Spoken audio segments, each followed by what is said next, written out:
এটা মনে হচ্ছে চিজ কেক খাচ্ছিস, ওই চিজ কেকগুলো। Hello everyone, welcome to my another new exciting blog. দুদিন আগে ছিল ভাইয়ের বার্থডে, তো আমরা সেলিব্রেশনের জন্য একটা কেক কিনতে গিয়েছিলাম দোকানে। ব্ল্যাক ফরেস্টের কেক নেওয়ার ইচ্ছে ছিল, কিন্তু দোকানে তখন ছিল না, তাই বাটারস্কচ ফ্লেভারের একটা কেক কিনে নিলাম।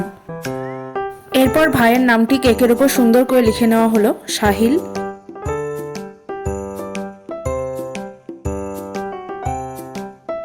ক্যান্ডেল, বেলুন এসবও কিনে নিলাম। কেকটা কিনতে গিয়েছিলাম এই সন্ধ্যের আগ দিয়ে আর কি। বাড়িতে এসে দেখি তখন মার লুচি ভাজা হয়ে গেছে, এদিকে পায়েসও হয়ে গিয়েছিল। রাতের মেনু ছিল পোলাও আর মাংস। মা সেগুলো রান্নারই প্রস্তুতি করছিল। আমি আর সৌম্যজিৎ ঘরে গিয়ে বেলুনগুলো ফোলাতে থাকলাম।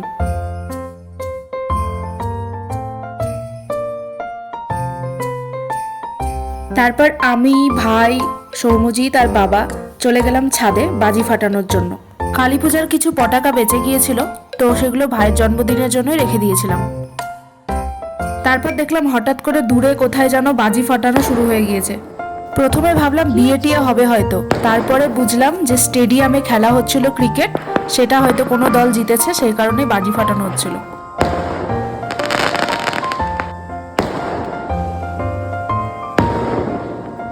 বেশি দূর হচ্ছে না কিন্তু রে, এখানেই সামনে।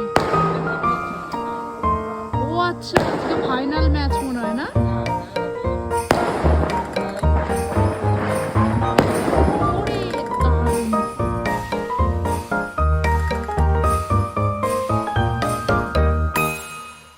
বাজি ফাটানো শেষ, এবার হলো কেক কাটার পালা। প্রথমে কেকটাকে ফ্রিজ থেকে বের করে এনে আমরা মোম দিয়ে সুন্দর করে ডেকোরেশন করে নিলাম।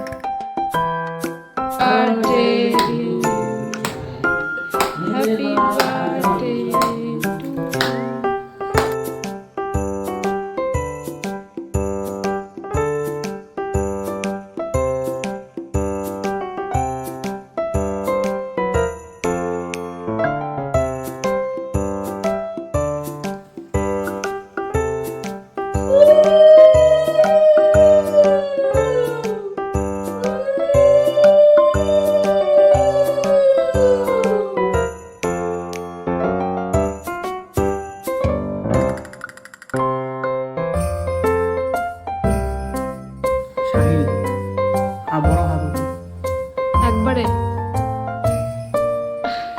গুড্ডু মানে সৌম্যজিৎ দিয়েছিল এই ফুল স্লিভ টি শার্টটা, আর আমি দিয়েছিলাম একটা ফটো ফ্রেম।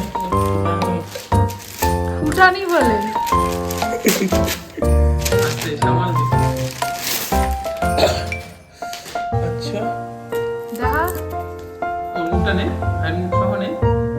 কাস্টমাইজ করা ফটো ফ্রেমটা তোমাদের কেমন লাগছে কমেন্টে কিন্তু অবশ্যই জানিও। নিচে গিয়ে দেখি মার টেস্টি টেস্টি পোলাও আর মাটন রান্না কমপ্লিট। এরপর আমরা একটু খেয়ে নিলাম লুচি, পায়েস আর ছোলার ডাল। ঘুগনি করা হয়নি, ছোলার ডাল করা হয়েছিল। এত কিছু খাওয়ার পরে যদিও খিদে ছিল না, তাও রাত 11টার দিকে আমরা মেন কোর্স খেতে বসে পড়লাম।